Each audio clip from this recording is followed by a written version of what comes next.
Big trouble at Sebring, the Superflow 12 Hours, and one of the fastest turns on the racetrack. A flat-out left-hander.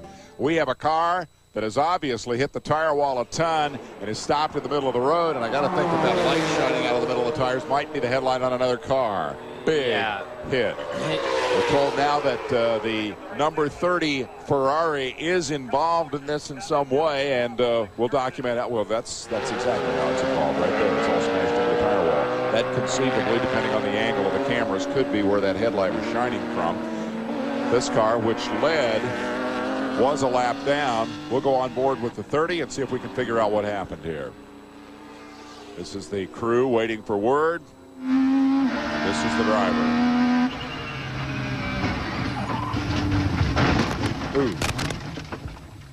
Well, that is one of those spots on the racetrack, and we talked about it earlier, and we've seen a couple of incidents at this spot, and the very fast corner there.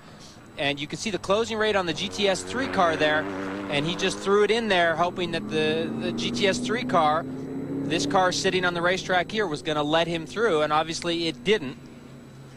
You'll get a better look at this when we slow it down. Let's document that the 42 is Jarrett Freeman, Simon Gregg, and Michael Duffy, a Porsche 911, and he is still in that car. Watch the right side of the screen as we go slow-mo on this. And you can see this is pretty close to the corner, and he's a fair ways back, and now this is the turn-in point, and it's a fairly bold move. I mean, it was a very quick closing rate, but a fairly bold move. And it didn't pay off at all because the 42 got into the side of the Ferrari. Now the Ferrari is in the tire wall on the 42. Freeman, Gregg, or Duffy, not sure which driver, has also stopped out there on the course. The safety crews motioning all the traffic by so that we don't have a repeat of that earlier incident in which the Acura, here's the driver coming out. That's good news. And that is a perfect example of the 30 car, which was running third overall, about 2 laps down.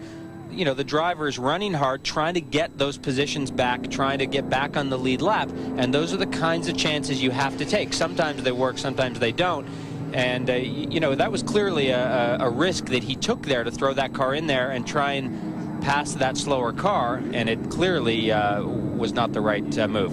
We talked earlier about the closing rate of the fast cars to the slow cars, the need for the slower cars to watch their mirrors, but the reality is with the closing rate, a car, you could be looking in the mirror, and that car 3 seconds before it arrives is not in your view. In this case, this is the outcome.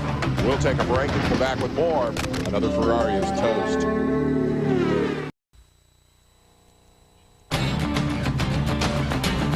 Exclusive coverage of the Superflow 12 Hours of Sebring has been brought to you by Exxon Superflow Motor Oil. Provides protection that's fast, protection that lasts.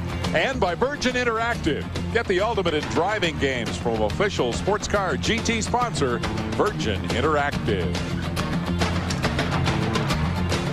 I promised you a sunset. You saw it there as we were selling you things. This is, of course, the most interesting and in many ways most challenging portion of not only the race but the telecast, because once the light goes away it's very difficult for us to bring you pictures, and unless Andy Evans wants to call Musco and buy 3.6 miles of lights, that will probably be the reality of Sebring. It finishes in the dark, so here's what we